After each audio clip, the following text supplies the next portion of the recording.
Hugh Jackman just received yet another Emmy nomination. This time it's for Bad Education, where he stars as the real-life superintendent in a New York town that stole, along with his staff, millions of dollars and went to prison for it.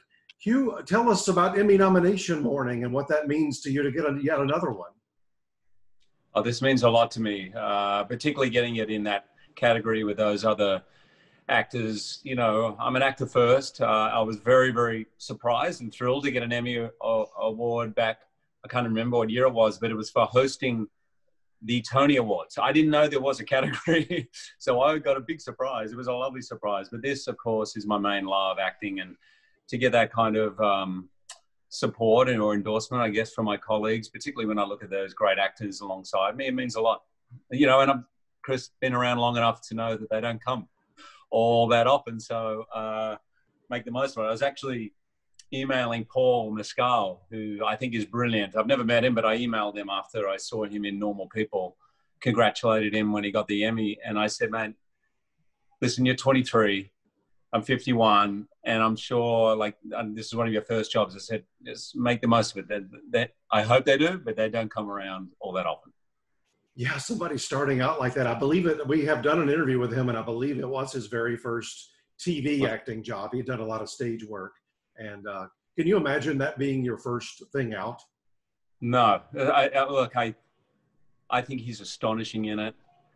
I always remember that Billy Wilder quote of why he chose William Holden for Sunset Boulevard. And he said, because he had the courage not to act. And when I saw Paul's performance, I was like, dude, at 23, you seem to me to have the courage not to act. Like, it just was so brave and layered, and he took time with it. It was incredible. I think he's going to have a long, long, long career and do some many, many exciting things. By the way, I hear he's a brilliant singer. Didn't get to showcase that. I was speaking to Lenny Abrahamson. He said he would have the guitar on set. And everyone was like, whoa. So there's a lot of interesting things to come from him. One interesting thing about your category we noticed is it's Wolverine versus the Hulk. If it wasn't the Emmys, who would take that battle? Wolverine versus the Hulk. Of course, I'm partial to Wolverine, but there's no doubt he would look something like Rocky did after being in the ring with Mr. T. It would just not be. It wouldn't be pretty. It's funny. That's where, you know, I don't know if all your audience know this, but that's where Wolverine first appeared, in a Hulk comic, the last frame of one of the Hulk comics. So yeah, I'm just going to say Wolverine. I don't know why. I just, you know. it was razor thin. We think Chris Evans and Captain America might have been in that category too. Yeah. All the superheroes, all the moonlighting superheroes, you know.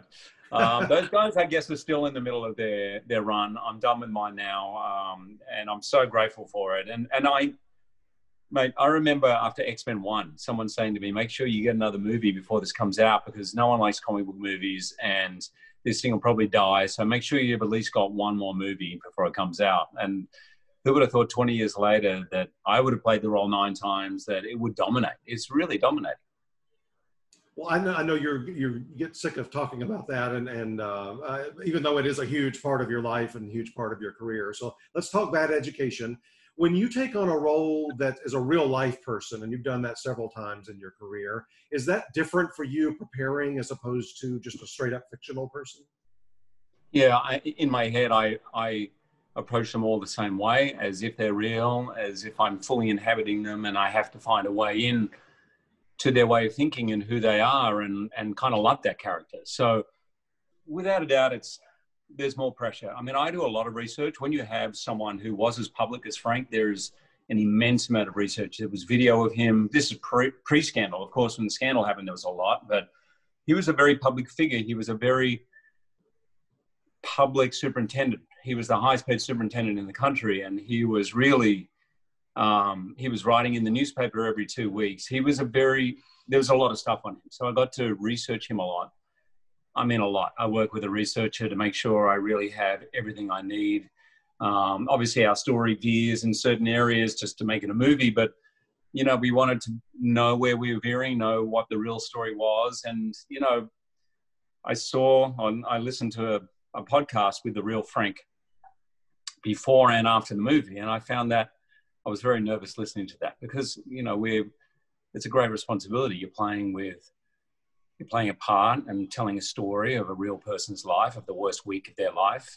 I felt a similar thing when I played Gary Hart in Frontrunner.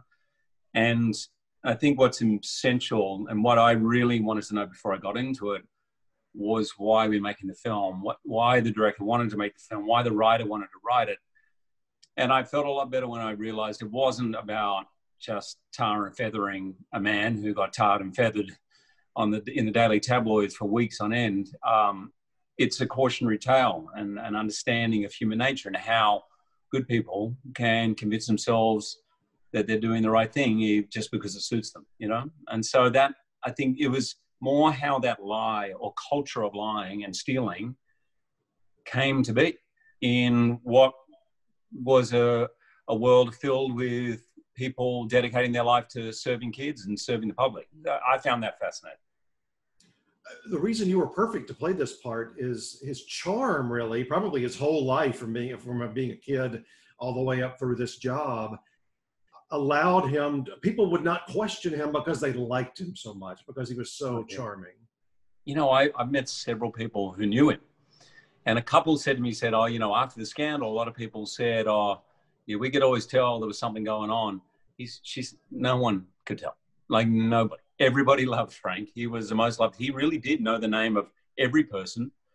Like staff, their spouses, their kids, their families. He followed up after they left school. He wanted to know. He genuinely, even just last week, someone came to me and their kid was autistic. And she said to me, Frank saved our life. Like, we went to the school and he just constantly made it great for my son and had an incredible school experience. So he was very well liked, very successful, which makes the story in a way all the more shocking and fascinating to me, you know?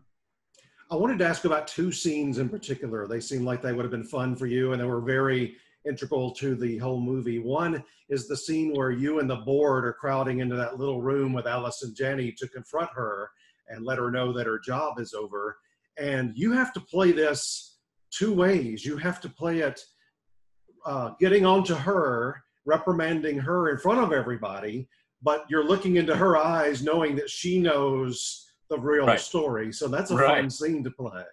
It was so much fun. And to sit literally in my head next to the camera watching Alison Janney for the better part of an hour do her thing. I probably could have traded in 4 years of drama school just for that hour. I learned so much from her. She's incredible because how do you play that scene, such a huge pivotal moment for that character, and still get a really big laugh out of it? You know, like she's extraordinary, but there was so many scenes like that. It's what I really loved. And as an actor, you're always looking for where the exterior doesn't match the interior, where Frank, who always seems to be in control, in charge, charming, liked, underneath is fighting for his life and working it out on the fly. And of course, as the movie goes, it just builds and builds and builds. And yeah, it was a lot of fun playing that scene. We did it a number of different ways, dialing up on what level we show the audience what's going on and how we keep them in the dark. Because at this point, the audience doesn't know. So we always try to play that thing of, oh, I want them to go back and watch it, you know? Well, that builds into another scene just a little bit later after everything breaks and the news breaks and the office knows, and you walk into your office and the mother and the child is there who's rehearsed his little speech for you, and you just about lose it. It's like he's been sitting on it for so long, and of all the places to lose it with a 9-year-old boy, and the mother played by Steph Kurtzuba, who's your kind of quintessential helicopter mom, shall we say. I love that speech because I think it really, you get to see, I love that scene really, you get to see what really frustrates Frank, how hard he's tried to work for and on behalf of the students, how underappreciated he feels. And I'm pretty sure I've run into a bunch of teachers who said, I hope I never lose it like that, but I've been tempted over the years. And I think a lot of teachers feel underappreciated, but I remember reading the script going, wow, that's a big scene to pull off. I wonder if it, you know, is it too much? And we really played with it on the day. And Corey Finley is just a phenomenal director. He really, we really had a good time playing around with it. Every take was very different. We really tried to tread that fine line between, you know, going over the top with it, or as well as really allowing finally Frank's real self to come through. And humanity, like, and there's humanity in that too. Thanks for picking up on that. I was proud of that scene. I was nervous about it. I was proud of it. Well, I've been interviewing for so long and see so many movies and TV shows. I look for moments where I think, oh, that actor or that actress is probably really enjoying this. Like, we're looking forward to this particular day because it means so much, and it's a fun thing to play. And by the way, it was the last day of filming. And Steph Kurtzuba, who plays the mother of the boy, was in The Boy from Oz with me back in 2003. So it was this lovely sort of reunion after 17 years of, you know, someone who'd been on Broadway for many years, and everything about it just felt great. You know, last days of filming are really weird in general, and it's very rare that you have such a pivotal scene on the last day. It's not, people are always saying, oh, not with a bang but a whimper is how you finish these movies. Often it's mopping up stuff you haven't done, or little bits, or inserts even. And so to do such a big scene, for me, I don't know, it was great. I loved it. I really did enjoy it. When you're starting a project on the first day, the first scene, do you prefer that to be something difficult that you've really had to practice, or do you prefer to ease into something a little easier? Ease in. Easier? I prefer to ease in.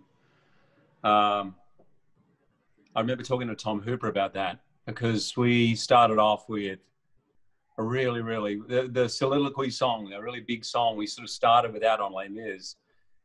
It's a big moment. Like, and I was like, and he said, yeah, he goes, look, I know actors prefer to ease in, but he said on King's Speech, that big scene with Colin Firth, it was a 10-page scene of him stuttering when he first meets Jeffrey Rush's character.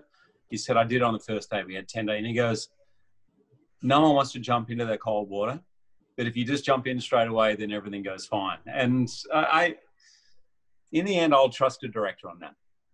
I will totally trust a director. But no, I'm like anyone, most people on sets, I've learned, are usually a bit nervous. Takes a couple of days, 2 or 3 days, including the crew. Takes a little while to get your rhythm. But if I had my choice, it'd be something very inconsequential. We're an awards website, so I want to talk a little bit about awards. You've won at the Emmys, you've won at the Grammys, you've won at the Tonys. You just need that elusive Oscar to get into the EGOT club. We just had number 16 on the EGOTs just a couple of weeks ago. Alan Menken, the composer, won at the Daytime Emmys, and that's all he needed to be number 16. So fantastic. If that ever happens for you, and you've been close, you had the nomination at the Oscars. What would that be? What would that mean to you to join such a small club like that? Oh, it would mean a lot. There's no doubt. I grew up in Sydney, Australia, watching the Oscars. I've been an actor now for 25, 30 years. And so, awards, I don't try to live my life by them, because I feel like that's probably a road that's not going to bring much joy or necessarily good work either, But I'd be lying if I said it wouldn't mean a lot to me. I mean, and it would kind of surprise me. If you'd said to me 30 years ago, would that happen? I would have laughed. What was the first big award show you attended? The Logies. Yeah. The Logies in Australia is the Emmy Awards of Australia. Right. It's called the Logies. And I went as my wife's date. I was in a TV show, but the show hadn't come out. It was my first job. And I remember going to that. That's a lot of fun. It's a lot of fun going to a show when no one knows you, but they all assume you're there for a reason. So people would talk to you, but there was no pressure. Like, I walked down the red carpet, like I was walking in the woods. No one bothered me. That was the first one. And then in America, it was the Tony Awards. And I was hosting. It was the first time I went. And I said to them, I can't host. I said, guys, I've not been in a Broadway show. Like, there's already that feeling of, oh, why do we give movie stars the chance on Broadway when all these, I said, so to have someone host your show who's never been on Broadway, and they said to me, trust me, you'll feel the community. And the moment I walked out, I did. It still shocks me that someone who at that point had not been on Broadway, that I felt that at home. And there was something really celebratory about it. And yeah, I'm very lucky to have been able to host that 4 times. Speaking of hosting, I'm not old enough to have seen them all in person, but I've seen about 50 Oscar ceremonies, either Wow. either live or somehow getting my hands on them, let's say. Your ceremony that you hosted is my single favorite ceremony that they've ever done. Wow. Wow. I was just blown away, not just you, but and I when I think about a ceremony, any ceremony, I kind of put them in 2 camps. The camp of what the producers and the host wanted to put together, and then the camp of what the winners and losers, which they can't predict or account for on the planning stages. When you were getting ready for that night, I loved the whole thing with the 5 actors from previous generations coming out over and over. And when you were all planning it and you were getting close to the day of, did you know it was special? And was there a particular moment or a section that you thought, boy, I can't wait for people to see this? Yeah, well, thank you so much for saying that. Bill Conn and Larry Mark, David Rockwell did that set. Everything about it felt fresh, as well as honoring what the Oscars used to feel like. So even in the set, you'll notice it was just those 3 little, it was like that semicircular thrust stage. I loved it. It made everybody feel like a little theater in the round. And then you like we're in a supper club. Michael Giacchino with the band is right behind you. I mean, it was just, I loved all that. It felt old school in that way. And I thought what David did with that, of bringing it in, making it a little more cabaret-like, making it feel like there's a community. Sometimes the Oscars can feel, I think deliberately at times, but it feels quite austere, almost very sort of regal and distanced. And that one, as a host, it meant a lot to me that I could literally look in people's eyes. I remember looking at Meryl Streep's eyes when I went out there. She was looking at me like, what the hell are you doing? Why did you say yes? I mean, good for you, but what are you doing? And she was the best audience, as was Brad Pitt. I remember he was so encouraging, and I chatted to people during the commercial breaks. It felt very sort of inclusive. But I think that idea of having 5 actors introduce the nominees, I loved that. I remember the following year, I thought, I understand producers want to put their own mark on it, but I think it would be wise for producers to look back and go, you know what, that really worked. Not everything works, obviously, but I certainly felt 2 weeks before we were on, I was pretty nervous up to then. Then I had to pitch my opening to them and what the show was. We had to pitch to the Board of Governors and the powers that be. After that, I could see in their faces, they were like, oh, this is going to be different. This is going to be good. And then I feel good about it. Have they ever, I think they have. Why have you not returned to host?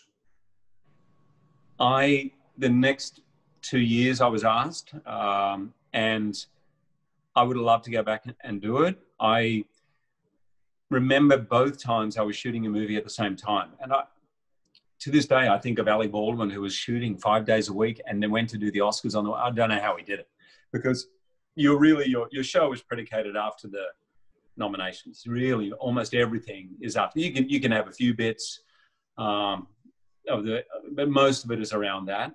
So you have this intense 6-week period where you're kind of writing a 3-hour show, 4 hour. So I just always said I'd only do it if I was off. And it was just one of those years where I was off. So that's why. Well, last question, speaking of off, I know many of my New York friends were disappointed Music Man couldn't come this year. When Broadway comes back, will you be able to fit that into your schedule, say next year or the year after? Yeah, because that was a year, and it's really almost year and a half time commitment. I had nothing planned after. So I was meant to start July 1. So I was one of those rare actors, in the business who I had nothing planned but that.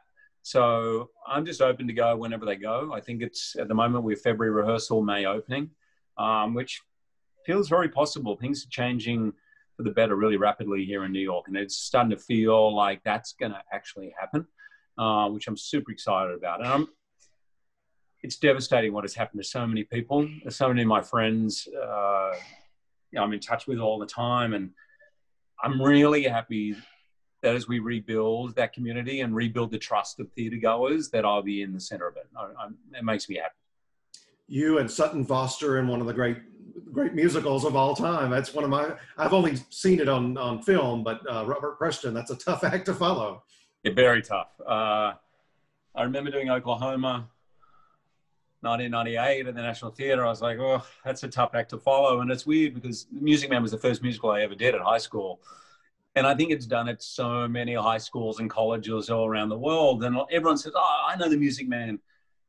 I'm really excited for people to see it in this iteration, you know, produced by Scott Rudin, and the attention to detail, the size of it. It is going to be musicals, one of the great musicals of all time, all bells out, all, you know, guns blazing. And so I'm super excited for people to sort of rediscover it. I remember that with Oklahoma. People were like, oh, I thought I knew Oklahoma, but they sort of rediscovered it. And I feel it'll be the same here. But I'm not trying to compare myself to Robert Preston. No, but if the world and if New York and Broadway ever needed just a fun, take your mind off of life kind of a project, that's the one they're going to need in 2021. That's one of the things, Chris, because Music Man, I remembered it as that too. Oh, this is just a really fun, you know, musical. The con man comes to town and, you know, gets his foot caught in the door. And as I was looking at it now, maybe it's in the lens of what we're going through, it's really about belief. And if ever we need that, not just in the theatre community, but in the community as a whole, it's that belief and hope for the future that we can actually connect. And I think that's what the musical is about. Well, Hugh, thank you so much for today. I'm looking forward to seeing you, even though none of us will be at the Microsoft Theater. Hopefully, we'll see you there accepting an Emmy virtually over in just a few weeks. Thank you, Chris. I appreciate the time, and thanks for your nice words.